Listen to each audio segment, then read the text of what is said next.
Yes, Swani. Hello. अच्छा। Swani. Whoever questions, yes sir, हो गया वो असाइनमेंट हो गया वो वाला, और उसमें एक चूज फंक्शन का था सर। हाँ एक चूज फंक्शन का है, पहले वो आज देखते हैं और फिर उसके बाद नेक्स्ट देखते हैं, है ना। सर लेकिन कल वाले का आपने कोई असाइनमेंट नहीं दिया था। वो वही वाले फंक्शंस थे ना उसी में। ओके। ओके, अब आते हैं जैसे हमारे पास में है एक चूज फंक्शन।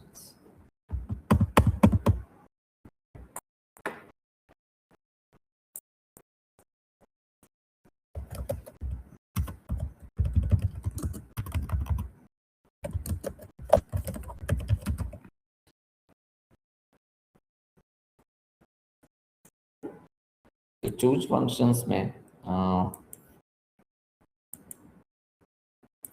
चूज फंक्शन में यहाँ पर अगर हम देखेंगे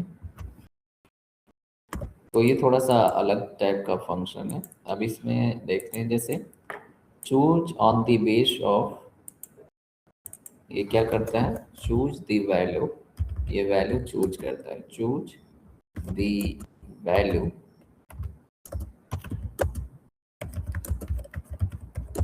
value from array array on the base of keyword। Okay, तो ये क्या करता है, इसमें आपके पास में एक कीवर्ड होता है और एक होती है लिस्ट। तो ये कीवर्ड के अकॉर्डिंग उस लिस्ट से वैल्यू को चूज करता है।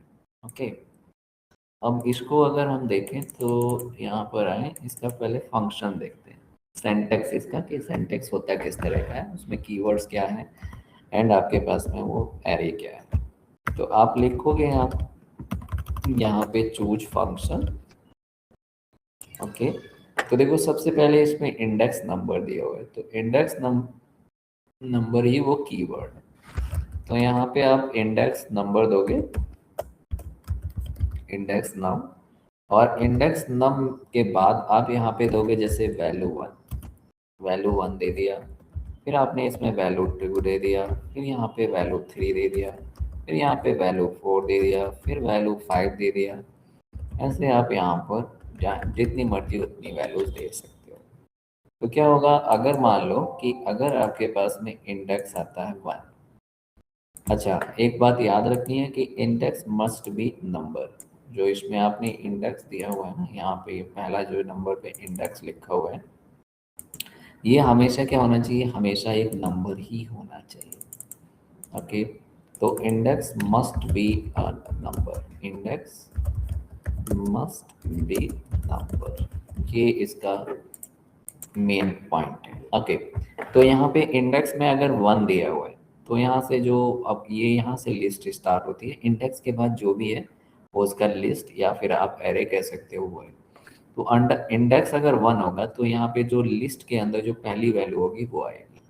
अगर इंडेक्स टू होगा तो जो इस लिस्ट के अंदर जो सेकंड नंबर पे होगी वैल्यू वो आएगी। तो यहाँ पे इंडेक्स के बेस पर ये जो बाद में लिस्ट आती है उससे वैल्यू को चूज करता है, तो इसीलिए इसको नेम दिया गया है चूज फंक्शन। ओके, क्योंकि ये इंडेक्स के बेस पर इंडेक्स जो होगा इस लिस्ट से वो वही वैल्यू को चूज करता है, तो इसीलिए इसको नाम दिया गया है इन चूज फंक्शन। इसको एक बार देखते हैं कैसे यूज करते हैं। तो जैसे हमारे पास में क्या है, हमारे पास में यहाँ पर एक सबसे पहले एक जैसे सीरियल नंबर दिया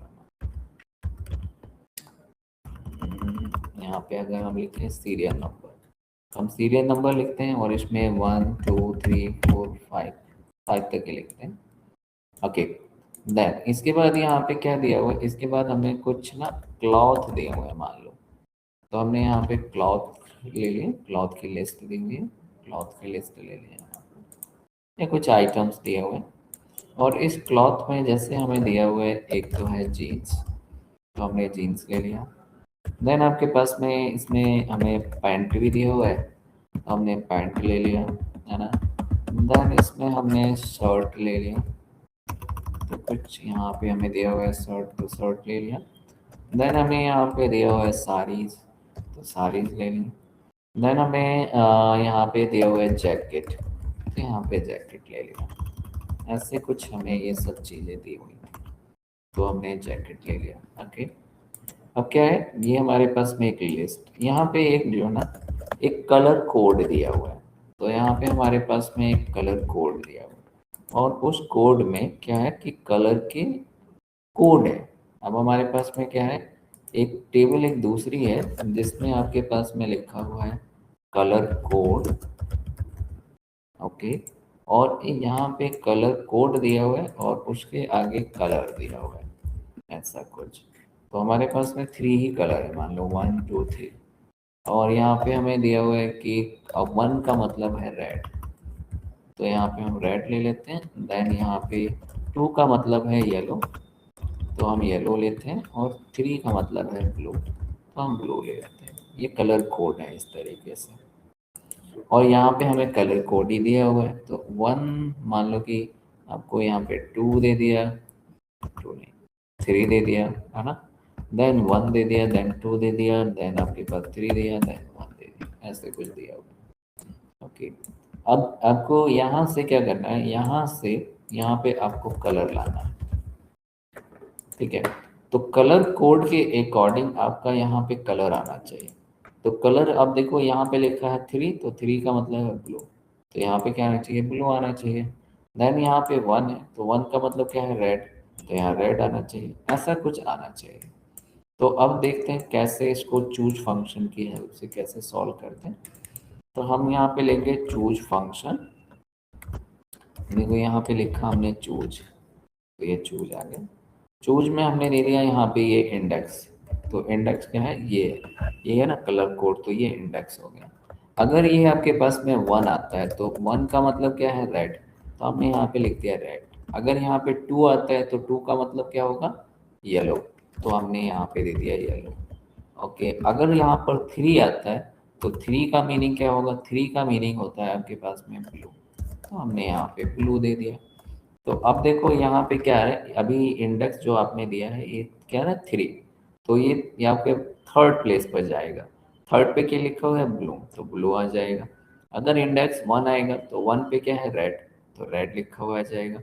तो जो इंडेक्स होगा, ये जो आपने लास्ट में लिस्ट यानी वैल्यू दी है, ये उस नंबर उस प्लेस की वैल्यू को यहाँ पे चूज करके लाता है। ये हमारा चूज फंक्शन है ना। तो देखो यहाँ पे 3 था, तो यहाँ पे कितना आया, थर्ड प्लेस पे आपने ब्लू दिया था, तो ब्लू आ गया था। अब यहाँ पे 1 है, तो 1 का क्या है, रेड, तो रेड आएगा। 2 का क्या है, येलो, येलो आएगा। ये देखो इस तरीके से, है ना। तो यहाँ पे जो डेटा आ रहा है, यहाँ पे अगर 1 आएगा तो ये फर्स्ट वैल्यू देगा, 2 आएगा तो सेकंड वैल्यू देगा, और यहाँ पे थर्ड आएगा तो ये थर्ड वैल्यू देगा। तो that is the choose function option. According to index एक गिवन लिस्ट से ये वैल्यू चूज करके देता है, उसी को कहते हैं यहाँ पे चूज वैल्यू ऑप्शन। अच्छा, अगर यहाँ पे हमारे पास में ये डेटा दिया ही हुआ था, तो हम यहीं से सेलेक्ट कर सकते थे, तो हमें ये लिखने की जरूरत नहीं पड़ती, तो वो भी कर सकते थे। तो एक बार उसको भी करके देखते हैं कि अगर आपको एक कलर कोड की लिस्ट इस तरह से दी हो कहीं पे, या कुछ ही तरह का कोई डेटा अगर दिया हुआ है, तो उसको फिर लिखने की ज़रूरत नहीं है, लेकिन आपको उसको लॉक भी करना पड़ जाएगा। तो एक बार देखते हैं, जैसे हम चूज है, तो यहाँ पे हमने इक्वल साइन लगाया। ये इक्वल साइन आपका माइनस से भी, कोई भी फंक्शन माइनस साइन से भी चल सकते हैं, इक्वल से भी चल सकते हैं, और प्लस से भी चल सकते हैं। ओके, लेकिन हम ज़्यादातर फर्स्ट प्रेफरेंस किसको देते हैं, इक्वल साइन को। अदरवाइज देखो चूज फंक्शन यहाँ पे लिखता हूँ माइनस, और यहाँ पे चूज लिखता हूँ, तब भी ये लिस्ट आएगी। अगर हम यहाँ पे लिखें प्लस और फिर चूज लिखता हूँ, तो भी ये लिस्ट आएगी, है ना। और इक्वल साइन लिखें तो भी ये लिस्ट आएगी। तो कोई भी फंक्शन अभी तक हम इक्वल साइन से ही करते आए हैं, बट वो माइनस से भी चल जाते हैं और प्लस से भी चल जाते हैं, क्लियर है। तो ऑपरेटर के बाद भी वो चल जाते हैं। ओके, तो यहाँ पे हमने चूज फंक्शन लिखा। अब चूज फंक्शन में ये दिया, अगर यहाँ पे 1 आता है, यहाँ पे 1 आता है, तो फर्स्ट प्लेस का मतलब क्या है, रेड, तो रेड यहाँ से क्लिक कर लिया। अब यहाँ से अगर आपने इससे रेफरेंस दिया है, तो रेफरेंस को नीचे ड्रैग भी करना है, तो ड्रैग करेंगे तो ये रेड जो होगा येलो बन जाएगा, फिर ब्लू बन जाएगा, वो नहीं करना है आपको, तो इसलिए इसको लॉक करना होगा। तो लॉक कर देंगे, फिर कॉमा लगाएंगे। अगर 2 है तो क्या है, येलो है, तो उसको भी लॉक करेंगे। और अगर 3 है तो ब्लू है, तो इसको भी लॉक करेंगे। तो आपके पास में अगर ऐसे कोई लिस्ट दी हुई है तो सबसे बेस्ट है कि आप वहीं से चूज कर लो और उसको लॉक भी करो। अब यहाँ पे दिया तो देखो ये आ गया, है ना।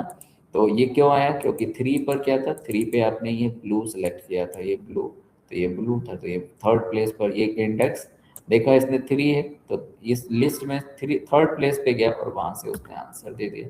तो ये आपको इस तरीके से नजर आ जाएगा, देखो ये आ गया आपके पास, है ना। तो इस तरीके से इसको परफॉर्म किया जा सकता है। ओके, अब आते हैं एक दूसरे तरीका। ये तो बहुत इजी हो गया, जस्ट इसकी फंक्शनैलिटी किस तरह से वर्क करती है वो चीज़ हमने देखी है, मतलब इसके थ्रू हम कैसे चूज वर्क करता है वो देखा है।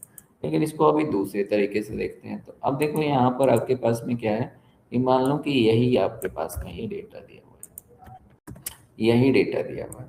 ओके, अब दूसरे तरीके से इसको यूज, तो दूसरे तरीके से देखोगे तो हमने हमारे पास में एक ये डेटा दिया हुआ और ये यहाँ पे ऐसे सेल्स दिया हुआ, सेल्स। ओके, और इसका सेल्स क्या प्राइस ले लेते हैं, प्राइस। ओके, तो जीन्स हमारी 1500 की है, पैंट जो है लाइक 1000 की आपने दे दिया, शर्ट जो है वो 1200 की है, साड़ी जो है वो 3000 की है, एंड जैकेट भी हमारा 2500 का है। ओके, ये हमने यहाँ पे कर लिया। ओके, अब क्या है, अब यहाँ पर अब जो है मैंने इसको टेबल फॉर्म दे दिया। ओके, अब चाहता हूँ कि मैं यहाँ पे अगर लिखूँ टोटल, यहाँ पे अगर हम लिखें टोटल, तो इस वाले का सबका टोटल यहाँ पे दिखना चाहिए। यहाँ पे अगर आप लिखो टोटल, मैं यहाँ पे लिखता हूँ, जैसे मैं पहले तो इसको एक बॉर्डर दे देता हूँ, यहाँ पे एक कलर बना देता हूँ ताकि आपको, यहाँ पे अगर मैं लिखूँ टोटल तो मुझे नीचे उसका इस पूरे का टोटल लिखाना चाहिए। अगर मैं यहाँ लिखूँ मिन, तो इस पूरे में से जो सबसे मिनिमम वैल्यू है वो यहाँ लिखनी चाहिए, है ना। कुछ इस तरह का मैं करना चाहता हूँ। ओके, तो आप देखो कि यहाँ पर ये अगर आप ऐसे करोगे तो ये ऐसे नहीं चलेगा, है ना। अब जैसे मैं मान लो कि यहाँ पर मैंने लिया है, यहाँ पे दिया है फंक्शन, एक फंक्शन की लिस्ट बनाई, आपके पास में क्या है टोटल, तो अगर मैं वहाँ लिखूँ टोटल तो यहाँ पे टोटल आना चाहिए। देन अगर मैं मिन लिखूँ तो मिन आना चाहिए, अगर मैक्स लिखूँ तो मैक्स आना चाहिए, अगर मैं लिखूँ एवरेज तो एवरेज आना चाहिए, ऐसे, है ना। और अगर मैं लिख दूँ काउंट तो कितनी वैल्यूज हैं वो काउंट भी आना चाहिए। ओके, ऐसा कुछ आना चाहिए। ओके, इस तरह से यहाँ पर आना चाहिए। लेकिन अब क्या है कि यहाँ से लिखने से काम नहीं चलेगा। ओके, तो यहाँ पे मैंने एक फंक्शन की लिखा हुआ, मान लो एक फंक्शन है और फंक्शन की डाल दिया, फंक्शन की 1 हो गया, अगर 1 तो 1 का मतलब हो गया टोटल, 2 का मतलब हो गया मेन, देन 3, देन 4, देन 5, ऐसे ना। अब यहाँ पर आपको ये एक मैंने एक बना दिया है, अभी अभी आपको दिखाता हूँ। तो 1 का मतलब क्या है, टोटल, तो यहाँ पे 1 लिखोगे तो इसका टोटल नीचे आ जाना चाहिए। अगर 2 यहाँ पे लिखें तो उसमें से सबसे मेन वैल्यू इसमें से आनी चाहिए। अगर हम यहाँ पे लिखें 3 का मतलब मैक्स, तो आपका यहाँ पे सबसे मैक्स आनी चाहिए। तो उसको हम कैसे परफॉर्म करेंगे, तो देखो यहाँ पे हमने लिखा चूज फंक्शन, चूज फंक्शन में यहाँ पे हमने दिया इंडेक्स, तो आप यहाँ पे लिखोगे नंबर, क्लियर, यहाँ से आप जो भी लिखोगे वही वो डिटेक्ट करेगा। तो मान लो 1 दिया आपने, टोटल, टोटल हम क्यों नहीं लिख सकते, हमने ये नंबर क्यों बनाया है, फंक्शन की क्यों बनाया है, फंक्शन की इसलिए बनाया है क्योंकि इंडेक्स जो होता है वो टेक्स्ट नहीं समझता। तो हमने, अगर मुझे टोटल चाहिए तो उसका एक नंबर दे दिया है 1, तो अगर यहाँ 1 लिखूंगा तो वो उसको टोटल समझ के उसका टोटल देगा। लेकिन समझेगा कैसे, तो यहाँ पर आपके पास में क्या है, अगर 1, तो 1 का मतलब क्या है कि अब वो फर्स्ट प्लेस पर जाएगा, पीछे पहली वैल्यू पर जाएगा, और पीछे पहली वैल्यू पे हमने लगा दिया, पहली वैल्यू पे क्या दिखाना है टोटल, तो हमने यहाँ पे सम फंक्शन लगा के और इसके अंदर ये रेंज पास कर दिया। अच्छा, रेंज पास करने से पहले हम क्या कर सकते हैं कि मुझे बार बार सब में रेंज पास करना होगा, तो इसको मैंने क्या किया, इसको सेलेक्ट करके, और आपको पता है नेम बॉक्स में एक नेम दे सकते हैं, तो इसको मैंने डेटा नेम दे दिया। ओके, अब देखना है यहाँ पे क्या किया, अब यहाँ पे हमने लिखा चूज फंक्शन, चूज फंक्शन, यहाँ पे चूज लिखना है और यहाँ पे जो रेफरेंस दोगे वो आएगा, जो की दोगे वो यहाँ आएगा।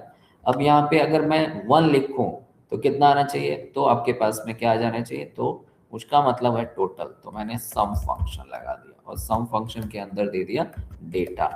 सेलेक्ट भी कर सकता हूँ और डेटा भी डाल सकता हूँ। तो देखो डेटा किया तो इसका मतलब वो सेलेक्ट हो गया, तो उसका मैंने यहाँ अगर 2 लिखूं यहाँ पर तो इसका मतलब क्या है, मिन। तो मैंने सेकंड नंबर पर अब 2 आएगा तो 2 कहाँ जाएगा, सेकंड प्लेस पर। सेकंड प्लेस का मतलब क्या है, मिन। तो मैंने उसमें मिन फंक्शन लगा दिया और उसका मैंने डेटा नाम दे दिया, तो वो फिर से सेलेक्ट हो गया। इसके बाद अगर 3 लिखता हूँ तो मैक्स आ जाना चाहिए, तो मैंने थर्ड नंबर पर मैक्स फंक्शन लगाया और मैक्स के अंदर क्या दे दिया, डेटा दे दिया। तो ये भी दे सकता हूँ। देन 4 अगर आया तो एवरेज, तो यहाँ पे एवरेज फंक्शन लगा दिया हमने। ओके। और एवरेज फंक्शन के अंदर फिर क्या है, या तो मैं इसको सेलेक्ट करूं, तो मैं सेलेक्ट करूंगा तो वो डेटा ही आएगा। ओके।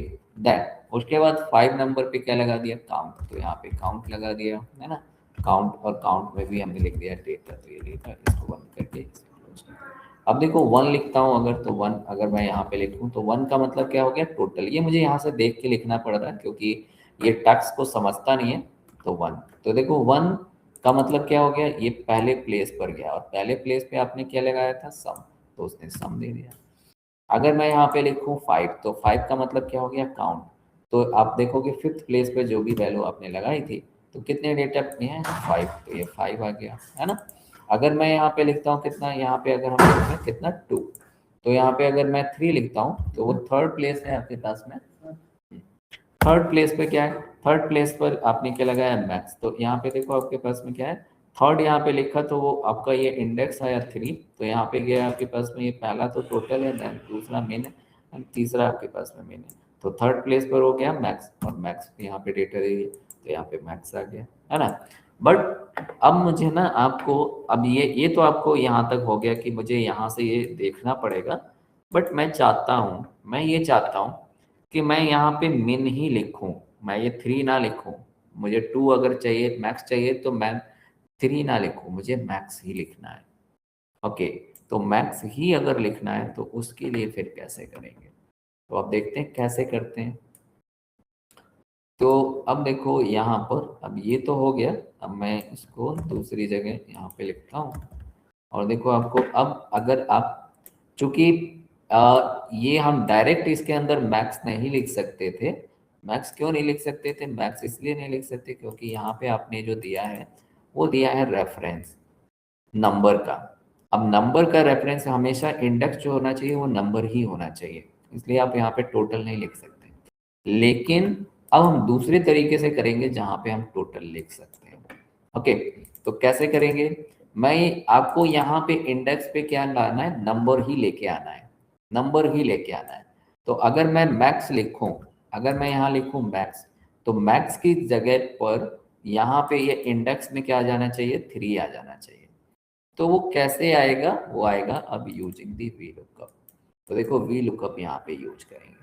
तो वी लुकअप आप देखोगे तो चूज के अंदर हम वी लुकअप यूज करते हैं। तो यहाँ पे हमने क्या किया, यहाँ पे लिखा वी लुकअप। वी लुकअप किसका लुकअप करना है, जो यहाँ पे लिखोगे उसका लुकअप करना है।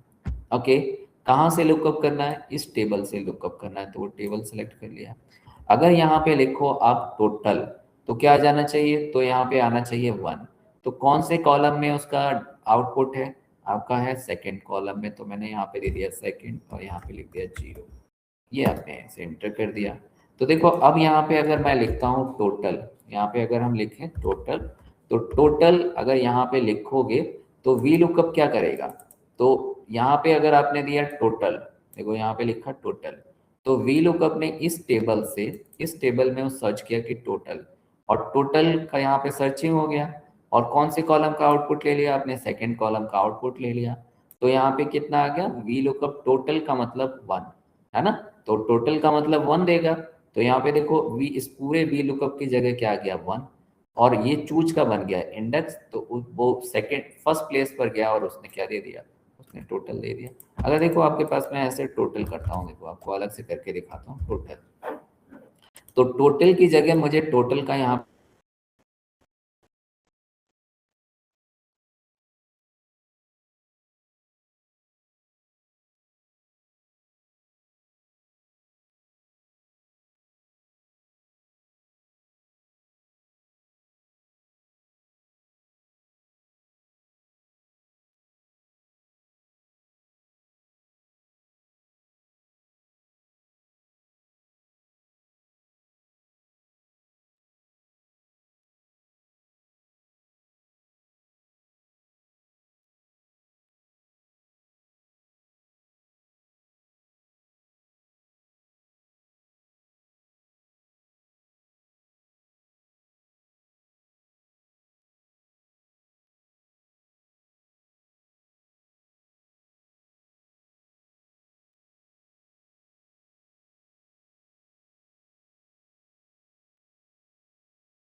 ओके, वो लाइट थोड़ा चली गई थी। ओके, तो यहाँ पे देखो आपने क्या किया, जैसे हमने यहाँ पर चाहिए, यहाँ पे चाहिए कि हम यहाँ पे टैक्स लिखें, तो यहाँ पे आपको क्या चाहिए, एक नंबर ही चाहिए। तो हमने चूज के अंदर VLOOKUP फंक्शन की हम यहाँ पे कोई भी टेक्स्ट लिखें तो उसका इक्विवेलेंट नंबर वहाँ आना चाहिए। तो कैसे आ रहे हैं वो आपके पास में, जैसे हम यहाँ पे VLOOKUP लें, VLOOKUP, तो VLOOKUP में आपको सर्च क्या करना है, टोटल। अब वो यहाँ पे ये दिया हुआ है, अब यहाँ पे मैं VLOOKUP का मुझे क्या चाहिए, इक्विवेलेंट नंबर चाहिए। तो इक्विवेलेंट नंबर उसका किस में दिया हुआ है, कॉलम नंबर 2 में दिया हुआ है। तो हम यहाँ पे 2 ले रहे हैं और एग्जैक्ट मैच, तो देखो आपको क्या आया, आपको यहाँ पे लिखता हूँ मैं टोटल, तो आपको 1, तो उसका इक्विवेलेंट नंबर आ जाता है ना। तो वो इक्विवेलेंट नंबर अब यहीं पे मैंने इसको ये लिख दिया है। तो एक्चुअली में आप लिख रहे हो टोटल, बट आ रहा है वहाँ पे 1, और चूज फंक्शन को क्या पता है, उसको तो इंडेक्स पे 1 चाहिए। तो यहाँ पे आप यहाँ पे ऊपर लिख रहे हो टोटल, बट यहाँ पे आ रहा है 1, और वो फर्स्ट फंक्शन 1 आ रहा है, तो 1 पे जा रहा है टोटल में, फर्स्ट प्लेस पे जो लिखा हुआ है टोटल, तो वो इसका टोटल कर दे रहा है ना। अब यहाँ पे अगर देखें, अगर मैं यहाँ पे लिखता हूँ मिन, तो क्या आ जाता है, यहाँ पे 2 आ जाता है। तो यहाँ पे लिखता हूँ अगर मिन, तो ये 2 आएगा, और वो मिनिमम वैल्यू, क्योंकि आपने सेकंड नंबर पे क्या लिखा, सेकंड नंबर पे लिखा हुआ है मिन फंक्शन, तो वो जैसे 2 आता है यहाँ पे इंडेक्स में, वो सेकंड नंबर पे वैल्यू को दे देता है ना। तो आप इस तरीके से इसको यूज कर लेते थे। अब एवरेज अगर मैं लिखता हूँ, तो एवरेज में देखो इसका एवरेज आ गया, क्यों, क्योंकि एवरेज का उसने जैसे यहाँ पे एवरेज लिखा आपने, तो उसका 4th नंबर दे दिया, और 4th नंबर पे आपने क्या लिखा हुआ है, एवरेज फंक्शन डेटा का, तो उसने डेटा, है ना। तो इस तरीके से आपका ये चूज फंक्शन वर्क करता है। अच्छा, अब अगर मान लो कि मेरे पास में कोई एक्सेल पुराना है, एक्सेल अगर पुराना वर्जन है एक्सेल का, और मुझे क्या चाहिए, मुझे एक्स लुकअप जैसा कुछ काम करवाना है, क्लियर है। अब वो एक्स लुकअप जो होता है ना, वो x lookup and V lookup में क्या डिफरेंस है, कि एक्स लुकअप जो होता है वो बैक एंड फॉरवर्ड दोनों लुक कर सकता है, और आपके पास में वी लुकअप सिर्फ फॉरवर्ड लुक लुक करता है, बैक लुक नहीं करता है ना। तो यहाँ पे अगर जैसे हमने यहाँ पे लिखा और यहाँ पे ऐसे दे दिया कि मेरे पास में यहाँ पे ग्रेड भी है, तो मैंने ग्रेड दे दिया, ग्रेड में ऐसे ABCD ऐसे कुछ ग्रेड दे दिया। ओके, अब देखो जैसे आपके पास में है ऐसे, और मुझे यहाँ पे क्लॉथ के नेम दे दिए गए, यहाँ पे क्लॉथ के नेम दिए गए, और क्लॉथ के नेम पर अगर मुझे दिया गया कि आप इनका ग्रेड निकालो, क्लॉथ के बेस पर इनका ग्रेड निकालो, तो आपको पता है कि अगर मुझे क्लॉथ के बेस पर ग्रेड निकालना है, तो VLOOKUP से ही लिया जा सकता है। तो यहाँ पे हम क्या लगाएं, VLOOKUP लगा दें। ओके, लुकअप वैल्यू हमारी जो दी होती है वो लुकअप वैल्यू होती है। उसके बाद टेबल एरे, तो आपको पता है जहाँ पे लुकअप वैल्यू होती है वहीं से कॉलम को सेलेक्ट करते हैं, और वहां से हमेशा लास्ट तक सेलेक्ट करते हैं। अब हमें कॉलम इंडेक्स देना है। कॉलम इंडेक्स कौन सा होता है, जो कि हमें आउटपुट में चाहिए। तो अभी कौन सा 1 2 3 ग्रेड चाहिए ना, तो ग्रेड हमारा थर्ड कॉलम है। तो यहाँ पे थर्ड कॉलम और एग्जैक्ट मैच के लिए आपके पास में देखो शर्ट का है C ग्रेड आ गया, एंड आपके पास में अगर साड़ी का देखें तो साड़ी का आपके पास में D ग्रेड है यहाँ है ना। तो ये तो फॉरवर्ड लुकअप हुआ। बट अगर मुझे अब मुझे प्राइस दिया हुआ है, अगर मान लो कि मुझे प्राइस दिया हुआ है यहाँ पे, अब कि मुझे प्राइस दे दिया गया, प्राइस दिया गया इनका, और मुझसे इनका क्या है, मुझसे इनके क्लॉथ के नेम मांग लिए गए। तो अब ये चीज जो होती है, ये चीज अब क्या हो गया, प्राइस दिया हुआ है, क्लॉथ निकालना है।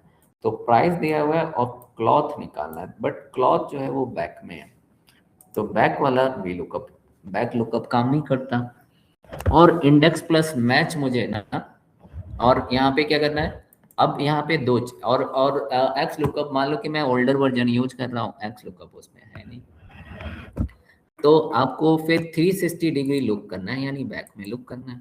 तो आपके पास में अभी तक जो हमने अब तक जो पढ़ा हुआ है, उसमें आपके पास में क्या है, एक्स लुकअप मेरे पास में है नहीं, क्योंकि मेरा ओल्ड वर्जन है एक्सेल का। और मुझे जो आपके पास में जो लुकअप करना है, वो करना है बैक लुक, है ना, बैक लुकअप करना है, या जिसे हम कहते हैं रिवर्स लुकअप। तो ये अब आपको रिवर्स में लुक करना है, यानी बैक में लुक करना है, क्लियर। तो बैक लुक लुकअप तो करता नहीं है। ओके, एंड एक्स लुकअप है नहीं, तो एक बचता है आपके पास में index plus match. Okay, index plus match भी हम यूज कर सकते हैं और इसका एक दूसरा ऑप्शन है वो देखते हैं। तो अभी यहाँ पे आपने देखा, अभी क्या था, मैंने यहाँ पे यूज किया चूज के अंदर वी लुकअप, चूज के अंदर वी लुकअप यहाँ पे आपने यूज किया। अब हम वी लुकअप के अंदर चूज यूज करेंगे, तो जब V lookup plus choose use करते हो तो वो क्या करता है, वो बैक वी लुक करने लगता है। वी लुकअप प्लस चूज अगर यूज करेंगे तो ऐसा वी लुकअप रिवर्स में भी लुकअप करने लगेगा जैसे एक्स लुकअप करता है। तो एक बार देखते हैं उसको हम कैसे कर सकते हैं। तो हमने यहाँ पे लिखा, देखो आपने लिखा पहले वी लुकअप, वी लुकअप ले लिया, वी लुकअप में लुकअप वैल्यू ये लिया, और जहाँ पे अब आपकी टेबल है, जहाँ पे टेबल है ना वहीं पे लगाएंगे चूज फंक्शन। ओके, जहाँ पे टेबल है वहीं पे लगाएंगे चूज फंक्शन। चूज फंक्शन में सबसे पहले आता है इंडेक्स। ओके, तो इंडेक्स जहाँ पर है वहाँ पे हम लगाएंगे करली ब्रैकेट्स, और करली ब्रैकेट्स में लिखेंगे 1 and 2। ओके, ये हमेशा 1 and 2 ही रहेगा। ओके, 1 2 3 भी आ सकता है, लेकिन हमें दो ही कॉलम बनाने, एक जिसमें लुक करना है और दूसरा जिसमें जो हमें आउटपुट में चाहिए। ओके, तो यहाँ पे क्या करेंगे, हम यहाँ पे लिखेंगे 1 and 2। तो 1 और 2 यहाँ पे इंडेक्स हो गए। ओके, अब ये इंडेक्स का मीनिंग क्या है, इंडेक्स का 1 का मतलब है पहला कॉलम। तो पहला कॉलम वो बनेगा जिसमें हमें लुकअप करना हो। ये किसकी जगह लिख रहे हैं, हम टेबल की जगह लिख रहे हैं। तो पहला कॉलम वो 1 का मतलब 1 और 2, 1 का मतलब पहला कॉलम, 2 का मतलब सेकंड कॉलम। तो पहला कॉलम वो बनाएंगे जिसमें लुकअप परफॉर्म करना हो। कौन सा है, प्राइस। तो प्राइस यहाँ से सेलेक्ट कर लेंगे। ओके, फिर कॉमा देंगे। अब नेक्स्ट कॉलम आपको वो बनाएंगे जो कि जिसका आउटपुट चाहिए, वो है क्लॉथ। तो हम यहाँ से क्लॉथ सेलेक्ट कर लेंगे। तो आपने देखा कि यहाँ पे हमने लिखा वी लुकअप, देन यहाँ पे लिखा आपको लुकअप वैल्यू, और उसके बाद जो टेबल एरे आती है ना वहीं पे हमने लिख दिया चूज फंक्शन। और इस चूज फंक्शन के अंदर हमने दो कॉलम सेलेक्ट कर लिए। एक है आपके पास में, पहला कॉलम कौन सा है, प्राइस, और दूसरा कॉलम कौन सा है, क्लॉथ। तो अब क्या हो गया, अब हमने एक ऐसी टेबल यहाँ पे बनाई है जिसमें दो कॉलम है। एक कॉलम है प्राइस, दूसरा कॉलम है आपके पास में क्लॉथ। और प्राइस पहला कॉलम क्यों लिया है, क्योंकि हमें जो लुकअप परफॉर्म करना है वो कहाँ पे करना है, वो करना है प्राइस कॉलम में। और जो आउटपुट चाहिए वो कौन से चाहिए, क्लॉथ का। तो इसमें दो कॉलम की एक टेबल बना दी है। क्लियर, इसमें दो कॉलम की टेबल बनाएंगे। ओके, तो चूज फंक्शन वो दो कॉलम की टेबल बना सकता है, जिसमें हम पहला कॉलम उसको बना देते हैं जो चीज हमें दी होती है, और सेकंड कॉलम हम उसको बनाते हैं जिसका आउटपुट हमें चाहिए होता है। ओके, अब यहाँ पे ये हो गया, पहले हो गई लुकअप वैल्यू, फिर एक टेबल हो गई, है ना, जो चूंकि चूज फंक्शन हमें एक टेबल देगा। अब इसमें से आपको थर्ड पैरामीटर कौन सा देना होता है, जिस कॉलम का आउटपुट चाहिए। तो यहाँ पे दो ही कॉलम की टेबल है, तो हमेशा किसका आउटपुट चाहिए होगा, सेकंड कॉलम का। सेकंड कॉलम हमने किसे बनाया है, जिसका आउटपुट चाहिए ना, तो उसी को हमने आउटपुट बना लिया और यहाँ पे 2 दिया। तो अब देखो यहाँ पे आपके पास में क्या आ गया, ये आंसर आ गया। तो 1200 वाला जो है ना वो शर्ट है, देखो 1200 वाला शर्ट है। क्लियर है। तो यहाँ पर हम चूज फंक्शन को यूज करके बैक में भी लुक करा सकते हैं वी लुकअप, ये इसका रियल यूज है। और ये वी लुकअप प्लस चूज को हम कहते हैं रिवर्स लुकअप। रिवर्स लुकअप नाम का कोई फंक्शन नहीं है, बट आप जो है ना यहाँ पे रिवर्स में भी लुक करते हो। वो कैसे करते हैं, वी लुकअप प्लस चूज को यूज करके। और चूज ने क्या किया है, यहाँ पर चूज की हेल्प से हमने एक टेबल बनाया है जिसके अंदर दो कॉलम है। कॉलम 1 जो है, जो जिसमें हमें लुकअप परफॉर्म करना है, और कॉलम 2 जो है उसको हमें आउटपुट लेना है। ओके, सुहानी ये समझ में सर आया। सर कॉलम नंबर देना मैंडेटरी है? हाँ, कॉलम नंबर देना मैंडेटरी है, किस कॉलम का आपके पास में वो है वो देना मैंडेटरी। ओके। क्लियर है, वो इंडेक्स है ना, तो बिना इंडेक्स, हम्म। इंडेक्स है ना वो, जो आपने कॉलम नंबर यहाँ, इंडेक्स के लिए नंबर चाहिए। हाँ इंडेक्स के लिए, तभी तो चूज करेगा ना वो। हम्म। चूज तो वो हमेशा ओके। इंडेक्स के बेस पे ही करता है। तो वन वन लिखा हम्म। तो 1 को चूज करेगा, 2 लिखा तो 2 को चूज कर लिया उसने। तो वो आपको ओके सर। देखना पड़ता है ना। अगर आप वो नहीं हम्म। लिखोगे तो वो पैरामीटर वो पूरे नहीं होंगे। तो पैरामीटर पूरे नहीं होंगे तो आपको यहीं पे एरर दे देगा। क्लियर। तो यहाँ पे ये आप ओके लिख सर। सकते थे। तो इसमें आपको दो ही कॉलम वैसे जरूरत पड़ेगी, एक जिसमें लुकअप करना है और दूसरा जिसका आउटपुट चाहिए। तो हमने 2 ही कॉलम लिए हैं। चाहो तो 3 कॉलम भी बना सकते हो, एक यहाँ पे एक और कॉमा करके नंबर लिखोगे तो आपको एक और रेंज सेलेक्ट करनी होगी, तो आप वो भी कर सकते हो। क्लियर? इसका तभी यूज करेंगे जब बैकवर्ड हमें अगर लुक करना होगा, अनलेस अनटिल उसके अलावा नहीं यूज करेंगे। अगर देखो आपको फॉरवर्ड लुक करना है तो फिर इसकी जरूरत ही नहीं है, तो वी लुकअप ऐसे ही कर वही देगा, तो, है ना। वो तो है। यूज करना है जब आपके पास में क्या हो, बैक में लुक करना है। और मान लो कि ठीक। एक्स लुकअप आपने एक्सेल पुराना वर्जन है, उसमें एक्स लुकअप है ही नहीं, हम्म, और इंडेक्स प्लस मैच थोड़ा सा कॉम्प्लिकेटेड है, तो फिर ये ले लो, वो सबसे बेस्ट है। ये छोटा सा है, बिल्कुल छोटा सा। इंडेक्स प्लस मैच होता तो ये काफी लेंथी होता, थोड़ा सा हाँ वो सेंटेक्स, काफी लेंदी होता है। हाँ वो सेंटेक्स बड़ा हो जाता है, तो ये इजी है। तो इस तरीके से हम चूज फंक्शन को यूज कर सकते हैं, है ना। ओके। टेक्स्ट अब लुकअप का अल्टरनेट है। ये एक्स लुकअप का अल्टरनेट है, इसको कहते हैं reverse lookup. Choose plus lookup, V lookup plus choose, lookup plus choose. हाँ, तो वो वी लुकअप हो जाता है। ओके, यहाँ पे आते हैं चूज। अब देखते हैं इसमें हमारे पास में क्या है। हमारे पास में एक फाइनेंशियल फंक्शन की कैटेगरी है। जैसे आप बीकॉम के हो तो इसमें फाइनेंशियल फंक्शन की कैटेगरी है, फाइनेंशियल फंक्शंस। ओके,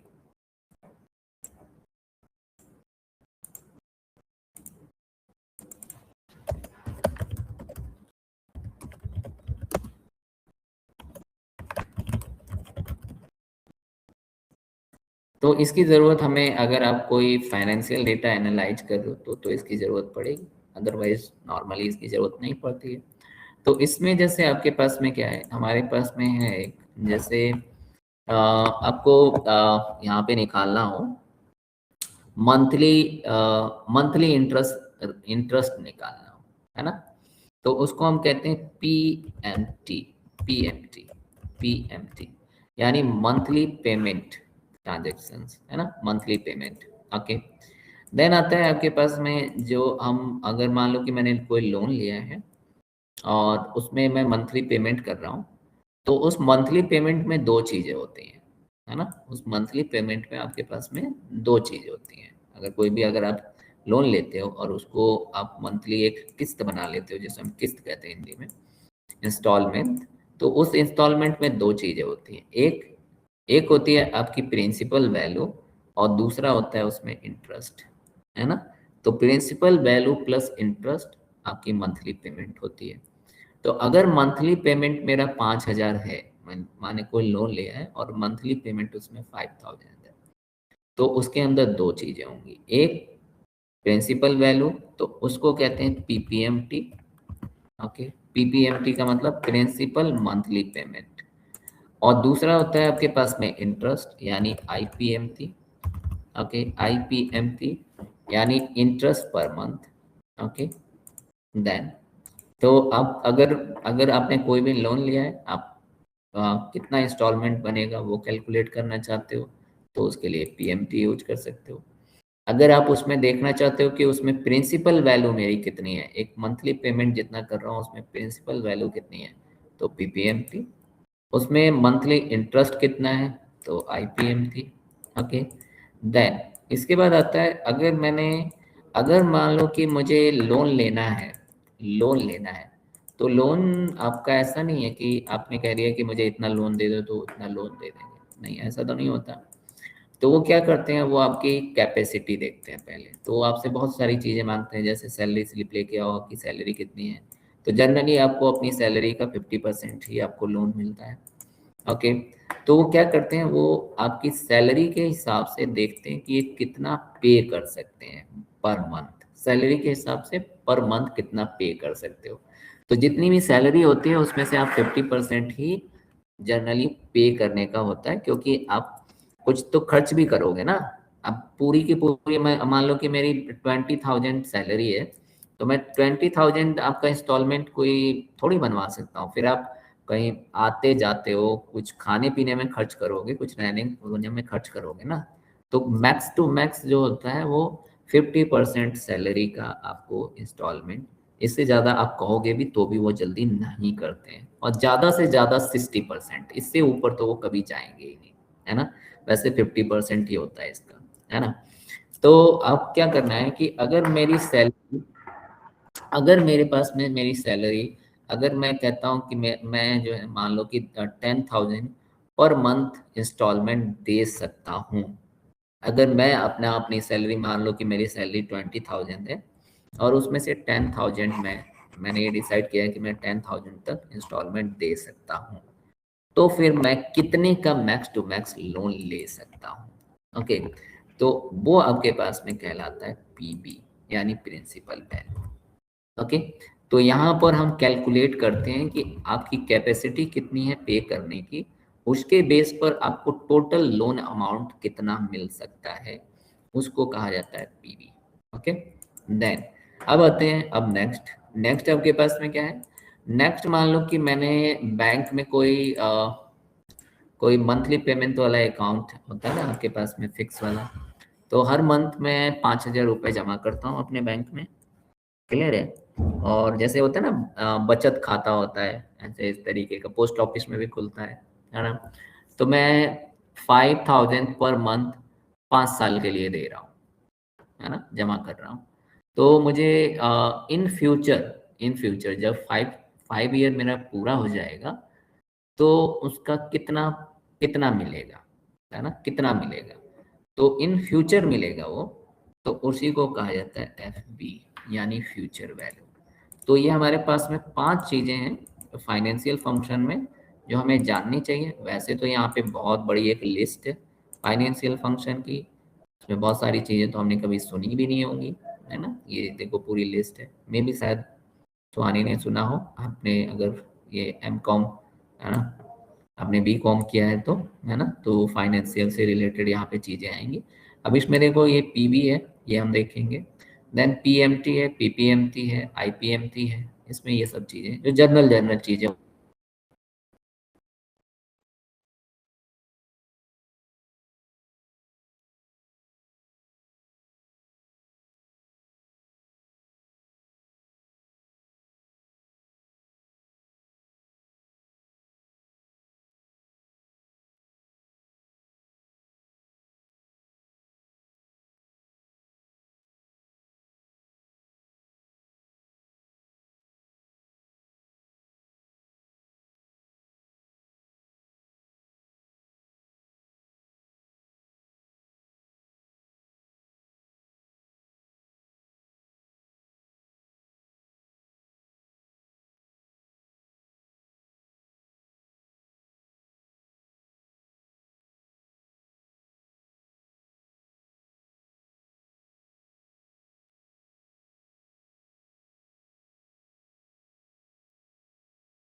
ओके, चलिए तो यहाँ पे स्क्रीन विजुअल है, सुहानी एंड करण, स्क्रीन विजुअल है ना। Yes sir. ओके, तो सबसे पहले पीएमटी फंक्शन देखते हैं। पीएमटी का मतलब होता है मंथली पेमेंट, यानी मंथली पेमेंट मतलब आपने कोई लोन लिया है तो अगर इंस्टॉलमेंट पे कर रहे हो तो उसका मंथली पेमेंट आप कितना कर रहे हो उसी को कैलकुलेट करना है। तो चलिए, तो हमने यहाँ पे लिया कि मेरे पास में मैंने एक लोन ले लिया, यहाँ पे हमने लोन लिया और लोन मैंने ले लिया है लाइक 5 लाख का। ओके, तो 5 लाख का हमने लोन लिया हुआ है। ओके, देन इसके बाद ये लोन जो है कितने टाइम के लिए आपने लिया हुआ है, तो यहाँ पे हमारे पास में टाइम भी पहले डिसाइड होता है ना। तो मैंने ले लिया 6 ईयर के लिए ये लोन लिया हुआ। ओके, और एक चीज़ और होती है कि इंटरेस्ट रेट क्या है ना। तो हमने इंटरेस्ट रेट भी ले लिया इसमें, इंटरेस्ट रेट, है ना। तो इंटरेस्ट रेट जो है लाइक अभी मान लेते हैं 8% मान लिया। तो 8% के हिसाब से आपने 6 साल के लिए आपने 5 लाख रुपए लिए हैं, तो आपकी मंथली इंस्टॉलमेंट कितने की बैठेगी ये मुझे कैलकुलेट करके देना है ना। तो इसी के लिए यहाँ पर पीएमटी फंक्शन बनाया गया है। तो देखते हैं एक बार कैसे कैलकुलेट करेंगे इसको। तो देखो आपको यहाँ पर थोड़ा सा बड़ा करना। तो सबसे पहले आपको लिखना है पीएमटी यानी मंथली पेमेंट। ओके, अब देखो आपको सबसे पहले, अच्छा इसमें मैं इसका सिंटैक्स भी लिख देता हूँ ताकि आपको इजी पड़े चीज़ों को समझने में। तो equal to PMT function, PMT function के अंदर सबसे पहले आप लिखोगे रेट। रेट रेट के बाद आप लिखोगे एनपीआर। एनपीआर का मतलब होता है नंबर ऑफ मंथ, जितने दिन, जितने मंथ के लिए आपने लोन लिया हुआ है। ओके, देन पी बी का मतलब है प्रिंसिपल वैल्यू। प्रिंसिपल वैल्यू आपकी कितनी है। तो ये तीन पैरामीटर इसके अंदर आपको देने हैं। ओके, तो यहाँ पे तीन पैरामीटर कौन कौन से हैं। सबसे पहले रेट है, रेट के बाद टाइम है, और टाइम के बाद आपकी प्रिंसिपल वैल्यू है जो कि 5 लाख है। ओके, तो इसके अकॉर्डिंग ही अब आपको यहाँ पे इंटर करना है। तो सबसे पहले हमने लिखा पीएमटी। पीएमटी के बाद यहाँ पे आपने लिखा है रेट। तो रेट हमारा कितना है 8%। बट आप अगर मेरे मेरे इस डेटा में देखोगे तो यहाँ पे टाइम हमें किस में दिया हुआ है, टाइम हमें ईयर में दिया हुआ है। तो रेट भी किस में है, रेट भी ईयर में ही है। क्लियर है, रेट भी ईयर में है। अगर टाइम ईयर में दिया हुआ है, देखो आपको लिखा हुआ है 6 ईयर के लिए ना, तो 6 ईयर के लिए लिखा हुआ है और रेट भी ईयर में है। बट आप जो इंस्टॉलमेंट देते हो वो किस में देते हो, वो तो मंथली देते हो, ईयरली तो देते नहीं हो आप, है ना। हालांकि हम चूज कर सकते हैं, अगर बैंक में ऐसा ऑप्शन है तो हम चूज कर सकते हैं कि कई बार हम क्वार्टरली चूज करते हैं, कई बार हम हाफ ईयरली चूज करते हैं, कई बार ईयरली चूज करते हैं, इट्स अप टू यू। लेकिन यहाँ पे हम मंथली लेके चल रहे हैं। तो आपको अगर देखो टाइम दिया हुआ है ईयर में, टाइम ईयर में 6 ईयर दिया हुआ है, तो आपका फिर इंटरेस्ट रेट भी ईयर में ही दिया हुआ है। लेकिन आप जो जो मंथली इंस्टॉलमेंट, इसे आप मंथली पे कर रहे हो, तो मतलब 12 महीने पे कर रहे हो, है ना।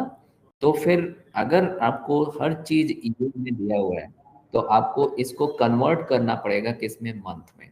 तो इसको हम डिवाइड करेंगे 12 से। ओके, तो आपको क्या करना होगा, आपको ये जो इंटरेस्ट रेट है इसको डिवाइड करना होगा 12 से, तो ये मंथली हो जाएगा। क्लियर, 12 से क्यों डिवाइड किया है, क्योंकि एक साल में 12 महीने होते हैं इसलिए। देन इसके बाद यहाँ पे है नंबर यानी एनपीआर, यानी टोटल नंबर ऑफ पीरियड। तो टोटल ऑफ नंबर पीरियड आपको यहाँ पे दिया हुआ है ईयर में, बट आप मंथ, आप पे कैसे कर रहे हो, मंथली पे कर रहे हो। क्लियर है, तो आपको यहाँ पर टाइम, तो 6 साल में कितने महीने होते हैं, तो 6 × 12। तो यहाँ पे आप इंटू क्या करोगे, 12। ओके, ये इंटू 12 किया आपने। उसके बाद क्या करना है, उसके बाद आपको यहाँ पर देना है कि आपका प्रिंसिपल वैल्यू कितना है। तो प्रिंसिपल वैल्यू, पीवी का मतलब प्रिंसिपल वैल्यू, यानी आपने कितने का लोन लिया है। तो मैंने लिया है 5 लाख का लोन। लेकिन आपको ये जो लोन आप जो दे रहे हो ना, जो 5 लाख का आपने लोन दिया हुआ है, ये हमेशा माइनस में लेना है। माइनस में क्यों लेना है, क्योंकि जब आप पहले महीने का लोन चुका दोगे तो उतने पैसे क्या होंगे, आपके टोटल में से घट जाएंगे। तो ये क्या है, ये जो प्रिंसिपल वैल्यू है ये हर महीने कम होती चली जाएगी। आपने अगर अगर मान लो कि मैंने 5 लाख का लोन लिया है, पहले महीने मेरे जितना भी पहली किस्त आई, मान लो 20,000 की किस्त आ गई, तो अब अगले महीने लोन में कितना बचा, लोन में वैसे आइडियली कितना बचना चाहिए, अगर मैंने 5,000 का, अगर मैंने 5 लाख का लोन लिया है, एक महीने चुका दिए हैं, तो जो चुका दिया है वो तो घट जाएगा ना। तो यहाँ पे आपके पास में क्या है, ये जो पीवी दोगे इस फॉर्मूले में, जब पीवी दोगे तो वो हमेशा माइनस में रहेगा। क्यों, क्योंकि वो घटता रहता है। ये जो रेट है इसको डिवाइड बाई 12 करना है, जो टाइम है उसको इनटू करना है, और जो पीवी देना है वो माइनस में देना है। तो ये आपके पास में कितने कितने थाउजेंड का, 8,766 रुपीज का आपका किस्त बनेगा। Okay, that is the how कि हम कैसे मंथली इंस्टॉलमेंट जो है ना बैंक वाले कैलकुलेट करते हैं। क्लियर, इस तरह से कैलकुलेट कर सकते हैं। अगर आप बैंक में हो तो आप इस तरह से आप भी कैलकुलेट कर सकते हो। ओके, सबसे पहले क्या देना है आपको, यहाँ पर देना है कि आप, क्योंकि वहाँ पे हर चीज़ ना ईयरली बताई जाती है, तो उसको क्या करना है, इंटरेस्ट रेट ईयरली बताया गया है, अगर ईयरली बताया गया तो डिवाइड बाई 12 करना है, टाइम को इंटू 12 करना है क्योंकि टाइम मंथ वाइज करना है, और यहाँ पे ये जो इंस्टॉलमेंट आप यहाँ पे जो प्रिंसिपल वैल्यू दोगे उसको माइनस में देना है, क्योंकि वो डिक्रीमेंट में चलेगी। तो इस तरह से आप यहाँ पे कर सकते थे। सुहानी ये क्लियर है, ये समझ में आया? करण, सुहानी क्लियर है ये? Yes sir. ओके, तो ये तो हो गया पीएमटी। अब आपको एक चीज पता है कि एक बार जो हमारी इंस्टॉलमेंट डिसाइड हो गई वो डिसाइड हो गई, वो चेंज नहीं होती। क्लियर है? ओके, बट मैंने फिर से बताया आपको कि ये जो पीएमटी जितना हम महीने, अगर मैंने 5 लाख का, मान लो 5 लाख का लोन लिया है, 5 लाख का लोन लिया है और पहले महीने 20,000 मैंने दे दिए, पहले महीने मैंने 20,000 दे दिए, तो वो 5 लाख में से 20,000 थोड़ी घटते हैं, उसमें उसका ब्याज भी तो लगा होता है। तो ब्याज भी तो तगड़ा होता है ना, क्योंकि 5 लाख का पहले महीने ना पूरे 5 लाख का ब्याज लगेगा इस पे। तो तो पहले महीने तो हो सकता है कि कितना है, 8,000 है ना। तो 8,000 अगर आप किस्त दे रहे हो ना, तो इसमें हो सकता है 4,000 या 6,000 तो ब्याज ब्याज के हो, इसमें सिर्फ 2 ही हजार हो सकता है कि आपका क्या हो, प्रिंसिपल वैल्यू में से घटे 5 लाख में से। क्यों? क्या? क्योंकि पहले महीने पूरे 5 लाख का ब्याज लगता है। क्लियर? तो अब क्या होगा, वो पूरा कभी नहीं घटता। जितना आप इंस्टॉलमेंट दे रहे हो और आप सोच रहे हो कि पहले महीने मैंने 8,766 रुपये दे दिए तो उस 5 लाख में से वो पूरे पूरे घट जाएंगे, नहीं। वो मुश्किल से 2 या 3 ही हजार रुपये घटेंगे, क्योंकि बाकी सब इंटरेस्ट है। तो अब मुझे यहाँ पर इंटरेस्ट निकालना है। पहले महीने ये जो आपने इंस्टॉलमेंट दिया है, इसमें पहले महीने या हर महीने मेरी कितनी इंटरेस्ट जा रहा है। ओके, तो यहाँ पे अब इंटरेस्ट निकालेंगे। इंटरेस्ट को क्या कहते हैं? आईपीएमटी। आईपीएमटी कैसे कैलकुलेट करते हैं वो भी देखते हैं यहाँ पर, है ना। ओके, तो यहाँ पे आपको देना है आईपीएमटी। आईपीएमटी में एक एक पैरामीटर बढ़ जाता है। सबसे पहले आपका रेट आएगा, रेट के बाद पीईआर आएगा, पीईआर के बाद एनपीईआर आएगा। एनपीआर का मतलब क्या होता है? टोटल नंबर ऑफ मंथ, जितने साल के लिए आपने लोन लिया है। और पीवी, ओके, पीवी यानी प्रिंसिपल वैल्यू। तो ये आईपीआर का फंक्शन है। अच्छा, अब क्या होता है, जैसे जैसे आप किस्त चुकाते चले जाते हो तो आपका जो बैंक की तरफ जो लोन है वो कम होता चला जाएगा। कम होता चला जाएगा तो इंटरेस्ट भी क्या होगा? कम होता चला जाएगा, है ना। अगर मैंने 3 लाख चुका दिए, 2 लाख बचे हैं, तो अब जो है 2 लाख का तो इंटरेस्ट दूंगा, तो इंटरेस्ट हमेशा घटता है। ओके, तो आपको इंटरेस्ट हर महीने, इंटरेस्ट का जो आपके पास में क्या होगा, जो मनी होगी, वॉल्यूम होगा, वो हर महीने कम होगा, क्योंकि जितना पैसा कम होता चला जाएगा, इंटरेस्ट भी उतना ही कम होता चला जाएगा। इंटरेस्ट रेट वही रहेगा, लेकिन इंटरेस्ट का अमाउंट कम होता चला जाएगा। ओके, तो उसके लिए क्या होता है, उसके लिए महीने वाइज निकालना पड़ता है, हर महीने का। तो देखो आपके पास में यहाँ पे लिखा मैंने मंथ। अब मंथ में क्या है, 1 2, आपको पहले 12 महीने का यहाँ पे निकाल के दिखाते हैं। तो अगर हम यहाँ पे आएंगे और यहाँ पे हम 10 महीने का निकाल के दिखाते हैं, तो यहाँ पे आईपीएमटी आईपीएमटी निकालते हैं, आईपीएमटी। ओके, तो यहाँ पे लिखा हमने आईपीएमटी। ओके, आईपीएमटी में सबसे पहले रेट, तो रेट ये है, रेट ईयरली है तो इसको डिवाइड करेंगे 12 से। देन इसके बाद किस महीने का निकालना है, तो मैंने दिया है पहले महीने का, लेकिन यहाँ पे देखो, यहाँ पे लिखा है मैंने मंथ ही। तो इस वाले मंथ में पीईआर में कभी हम 12 से डिवाइड नहीं करेंगे, क्योंकि इसमें तो मैंने मंथ ही दिया है ना, तो मंथ एक ही मंथ है। उसके बाद यहाँ पे एनपीआर, एनपीआर का मतलब होता है टोटल नंबर ऑफ पीरियड, जितने महीने के लिए आपने लोन लिया है। तो वो कितने, ये साल दिया हुआ है। अब साल को महीने में चेंज करने के लिए क्या नहीं करेंगे, साल इंटू 12। ओके, देन इसके बाद क्या करेंगे, इसके बाद आपको प्रिंसिपल वैल्यू देना है, वो हर महीने घटेगी, तो इसलिए उसको ये ले लिया। ओके, अब देखो आपके पास में ये जितनी भी है ये सब फिक्स है, तो इन सबको हम फिक्स करेंगे F4। देन आपके पास में F4, और ये जो प्रिंसिपल वैल्यू है इसको भी F4। ओके, अब यहाँ पे देखो, तो पहले महीने अगर देखो आपकी पहले महीने जो आपके पास में पहले महीने हमारी जो किस्त है वो थी 8,766 रुपये, तो उसमें 3,333 रुपये तो किस्त की थी। ओके, मतलब उसमें ब्याज था 3,333 रुपये। ओके, और हर महीने ब्याज कम होता है, क्यों? क्योंकि प्रिंसिपल वैल्यू आपकी कम होती चली जाती है बैंक की तरफ। आप बैंक पे लोन चुकाते रहोगे तो पैसा कम होता जाएगा, तो ब्याज भी कम होता चला जाएगा। तो देखो हर महीने ब्याज कम हो रहा है, ब्याज कम होता है और आपकी जो वैल्यू है वो बढ़ती है, लेकिन इंस्टॉलमेंट सेम रहती है। ओके, तो ये तो हो गया ब्याज। देखो ब्याज कम हो रहा है। ओके, तो अब हर महीने आपका वैल्यू कितनी, उस 5 लाख में से हर महीने कम कितनी हो रही है, उसको कहा जाता है पीपीएमटी। वही होती है हमारी प्रिंसिपल वैल्यू।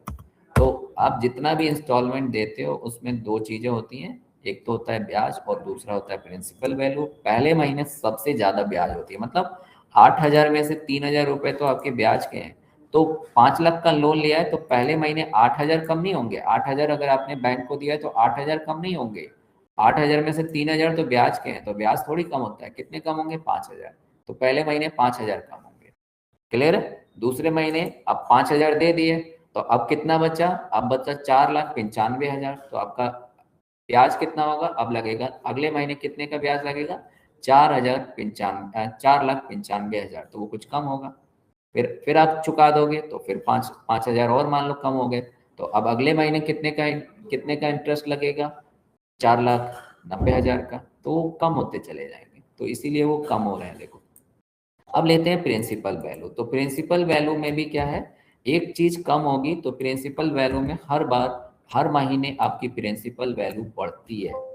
प्रिंसिपल वैल्यू क्या होती है? हर महीने बढ़ती है, क्योंकि किस्त तो सेम ही रहती है ना। तो एक चीज कम हो रही है तो दूसरी चीज हमेशा बढ़ेगी, तो उसी को कहते हैं पीएमटी। ओके, तो एक्चुअली में जो लोन में से जो कम होता है ना, वो होता है आपकी पीएमटी वैल्यू। ओके, तो पीएमटी कैसे निकालेंगे? देखिए, पीएमटी, पीपीएमटी, पीएमटी तो मंथली इंस्टॉलमेंट हो गया है। अब ये मंथली इंस्टॉलमेंट में दो चीजें, आईपीएमटी एंड पीएमटी। तो ये पीपीएमटी निकालना है हम। पीपीएमटी, तो पीपीएमटी में रेट है, रेट हमेशा डिवाइड बाई 12 होगा, क्योंकि ये ईयरली है। इसके बाद किस महीने का पीएमटी, क्योंकि पीपीएमटी हर महीने चेंज होगा और आईपीएमटी भी हर महीने चेंज होगा, है ना। जितना चुकाते रहोगे उतना कम होता चला जाएगा। ओके, तो यहाँ पे एनपीआर, एनपीआर का मतलब क्या है? Total number of period. तो total number of period into 12, total number of period हमेशा इंटू 12 रहेगा। और उसके बाद माइनस पीएमटी, क्योंकि ये कम होगा। तो ये हमने ले लिया। अब इसके बाद इसको क्या करेंगे? इसको हम लॉक करेंगे, क्योंकि नीचे हर महीने का मुझे चाहिए, तो इसको हमने लॉक कर दिया है। इसको भी हमने लॉक कर दिया। जो चीज ऊपर यहाँ पे दी हुई है वो सब फिक्स है, उसको हमने लॉक किया है। एक ही चीज चेंज हो रही है, वो है मंथ। मंथ को हमने यहाँ पे, तो देखो पहले महीने हमारा क्या था? पहले महीने जो प्रिंसिपल वैल्यू थी वो थी आपकी 5,000 रुपये। तो आपके लोन में 5,400 रुपये कम हुई है, जबकि आपने दिया 8,766 रुपये।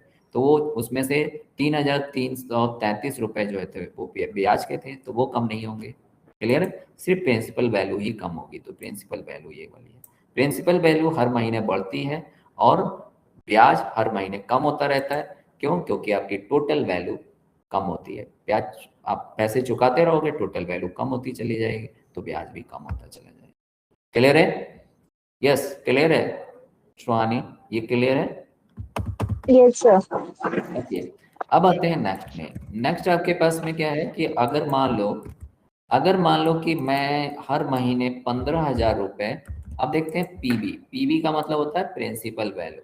जब आपको लोन लेना होता है ना, तो आप जाके कहते हो कि मुझे 5 लाख का लोन चाहिए, तो वो ऐसे नहीं मिलेगा। पहले वो आपको देखेंगे कि आप कितना चुका सकते हो। तो यहाँ पे आपका इंस्टॉलमेंट, आप कितना चुका सकते हो। तो मैंने इंस्टॉल कर लिया, मान लो कि इंस्टॉलमेंट है। तो यहाँ पे इंस्टॉलमेंट मान लो आप हर महीने 15,000 रुपये चुका सकते हो। 15,000 रुपये मतलब 15,000 किस्त में दे सकते हो। 6 साल का लोन चाहिए आपको और 8% रेट है। तो आपको कितना मैक्स टू मैक्स लोन मिल जाएगा, वही होता है प्रिंसिपल वैल्यू। प्रिंसिपल वैल्यू मतलब कितना लोन मिल जाएगा, है ना। तो अब आपने कहा कि मैं हर महीने 15,000 रुपये लगभग मैं चुका सकता हूँ। आपके कहने से तो खैर नहीं होगा, वो तो सैलरी पूछेंगे और खुद कैलकुलेट करेंगे कि ये महीने वाइज कितना मैक्सिमम दे सकते हैं अपनी सैलरी का, जो कि कभी भी 50% से ज़्यादा नहीं होगा। ओके, देन अगर मेरी सैलरी 50,000 है तो मैं मंथली पेमेंट 25,000 तक कर सकता हूँ मैक्सिमम। अगर मैं ये कह दूं कि नहीं मैं 40,000 कर लूंगा, नहीं, आपके कहने से नहीं होगा। ओके ओके, और वो भी देखते हैं सिटी वाइज, क्योंकि सिटी वाइज खर्च होता है ना पैसा। क्लियर है? यहाँ पे सिटी में अगर आप देखोगे तो रूम है 10,000 का, किसी रूरल आप देहात एरिया में जाओगे वहाँ पे 2,000 3,000 में मिल जाएगा। तो वो सब देखते हैं कि आपकी सैलरी कितनी है, आप किस एरिया में रह रहे हो, मेडिकल खर्च, खाने का खर्च, रहने का खर्च, आपके चाइल्ड हैं उनका खर्च, पूरी फैमिली का खर्च, तो वो सब देखते हैं। तो आपके कहने से कुछ नहीं होता है। ओके, तो आपने अगर मान लो कि 15,000, फिर भी 50,000 आप चुका सकते हो, 6 साल का लोन लेना है, अभी 8% ब्याज है, तो आप टोटल कितना आपको पैसा मिल जाएगा, तो उसको ही कहते हैं पीबी। पीबी में आप लोगे रेट, तो रेट रेट हमारा डिवाइड बाई 12 रहेगा। देन एनपीआर, एनपीआर 6 हो गया, तो 6 आपका इंटू 12। ओके, देन आपके पास में पीएमटी, इंस्टॉलमेंट को ही कहते हैं पीएमटी, तो वो पीएमटी हो गया। ओके, इतना हो गया। तो आपको अगर इतना है 15,000 चुका सकते हो। और अगर आपके पास में क्या है, अगर आप जो है यहाँ पर 6 साल के लिए लोन लेना चाहते हो और 8% ब्याज है, तो लगभग में 8.5 लाख रुपए आपको मिल जाएंगे, है ना? 8.5 लाख रुपए मिल जाएंगे। देखो, ये 8.5 लाख रुपए ये दे रहा है।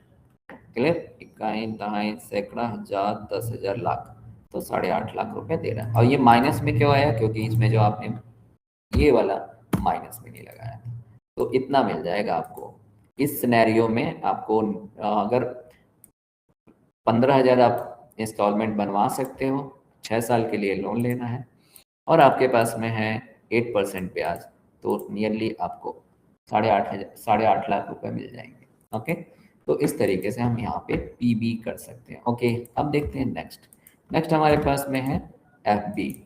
एफबी में क्या है, मैंने कोई बचत खाता खोला हुआ है और उसमें मैं हर महीने कुछ सेविंग करता हूँ। तो मैं यहाँ पे मैं हर महीने मान लो कि 2,000 रुपये सेव करता हूँ। 2,000 रुपये सेव करता हूँ। टाइम में 5 साल के लिए सेव किया है मैंने और मुझे सेविंग पर थोड़ा सा इंटरेस्ट ज़्यादा मिलता है। तो मैं यहाँ पे 9% मुझको सेव को ब्याज मिलेगा, है ना? सेविंग पे थोड़ा सा ज़्यादा मिल जाता है। ओके, करेंट में कम मिलता है। ओके, देन अब क्या है, अब एफडी है कि मैं 2,000 महीने 5 साल के लिए जमा कर रहा हूँ, उस पर 9% मुझे ब्याज मिल रहा है। तो जब ये टाइम पूरा हो जाएगा तो मुझे कितने पैसे मिलेंगे, है ना? तो उसी को कहते हैं फ्यूचर वैल्यू। 5 साल बाद मिलेगा, ये फ्यूचर वैल्यू है। तो यहाँ पे आपने क्या लिया, रेट लिया। ओके, रेट लिया, रेट को हमेशा करना है डिवाइड बाई 12, क्योंकि ये मंथली आपको कैलकुलेट करना होगा, क्योंकि ब्याज अब मंथली लगता है। Okay, then NPR, NPR total number of period, इसको हमेशा इंटू 12 करना होगा, क्योंकि मंथ आपको यहाँ पे टाइम ईयर में दिया हुआ है। अगर मंथ में दिया है टाइम तो फिर इंटू 12 नहीं करना है। ओके, ये भी याद रखना है। और फिर माइनस, क्योंकि ये आपके पास में सेविंग है। ओके, ये ले लिया। तो आपको अगर ऐसा करोगे 5 साल के लिए, 5 साल के लिए अगर आप जो है 2-2 हज़ार रुपये हर महीने जमा करते हो और उस पर 8% आपको ब्याज मिलता है, तो आपको टोटल लगभग में 1.5 लाख रुपए मिल जाएंगे। क्लियर? 1.5 लाख रुपए मिलेंगे, है ना? तो इस तरीके से आप कैलकुलेट किया जा सकता है।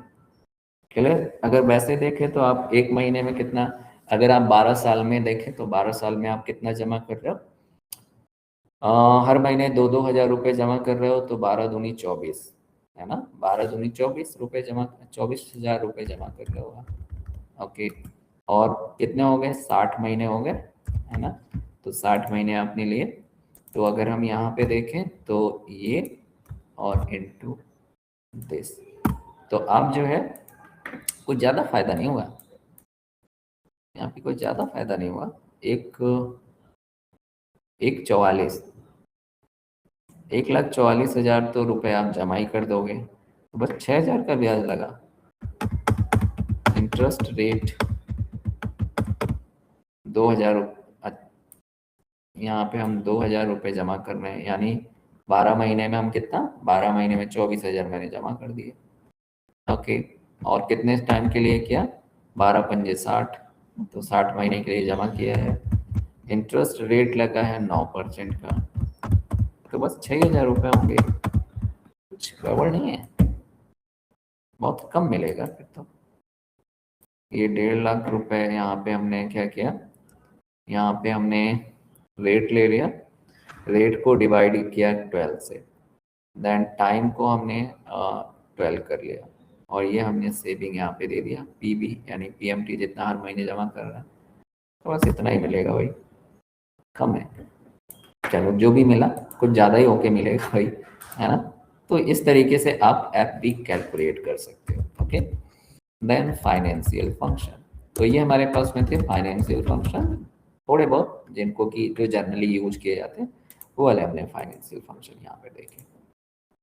शिवानी क्लियर है? Yes sir. ठीक है, तो आज के लिए इतना रखते हैं, मैं आपको ये भेजता हूँ, एक बार आप प्रैक्टिस करना है इसकी।